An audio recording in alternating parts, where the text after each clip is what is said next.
Hello there, folks. John Pelham again.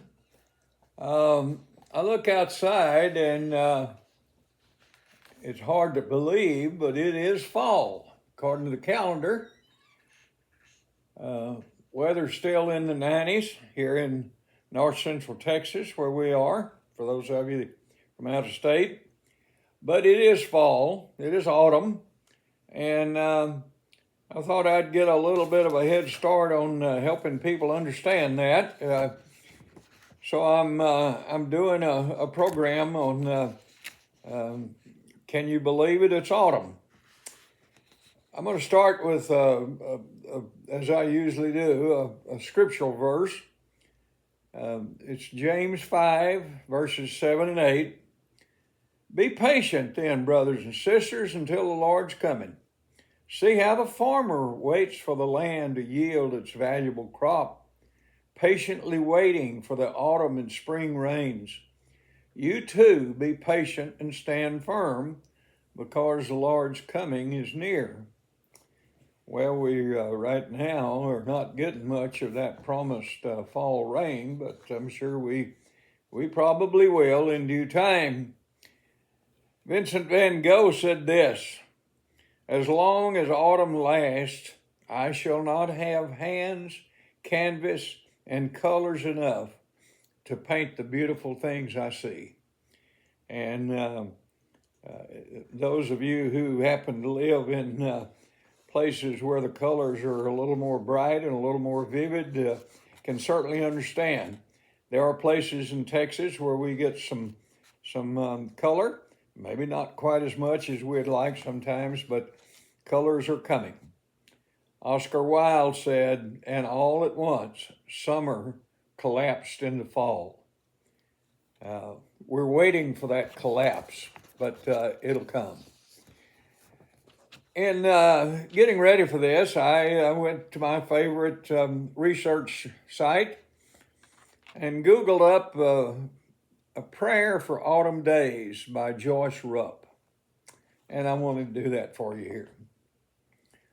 God of the seasons, there is a time for everything.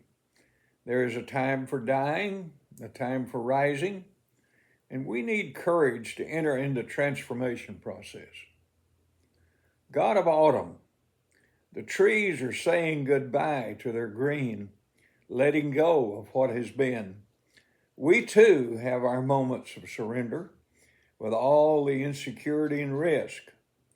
Help us to let go when we need to do so. God of fallen leaves, lying in colored patterns on the ground, our lives have their own patterns. As we see the patterns of our own growth, may we learn from them.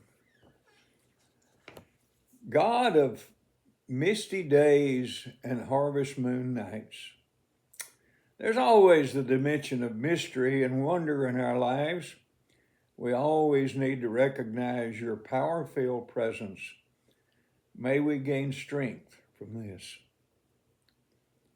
God of harvest wagons and fields of ripened grain, many gifts of growth lie within the season of our surrender. We must wait for harvest in faith and hope. Grant us patience when we do not see the blessings.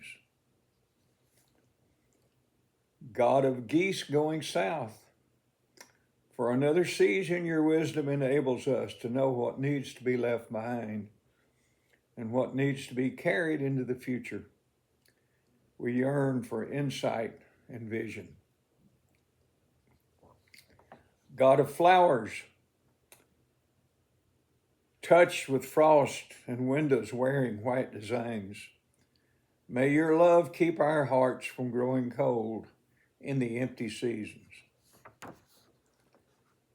God of life, you believe in us, you enrich us.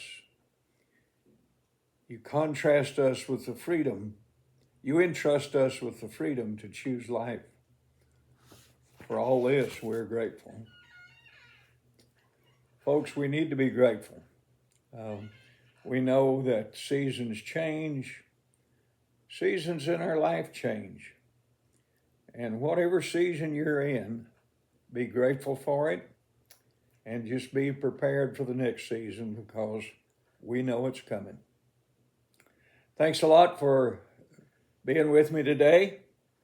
Hope you'll have a good weekend and a good church service, and we'll see you next week. Thanks a lot. Bye-bye.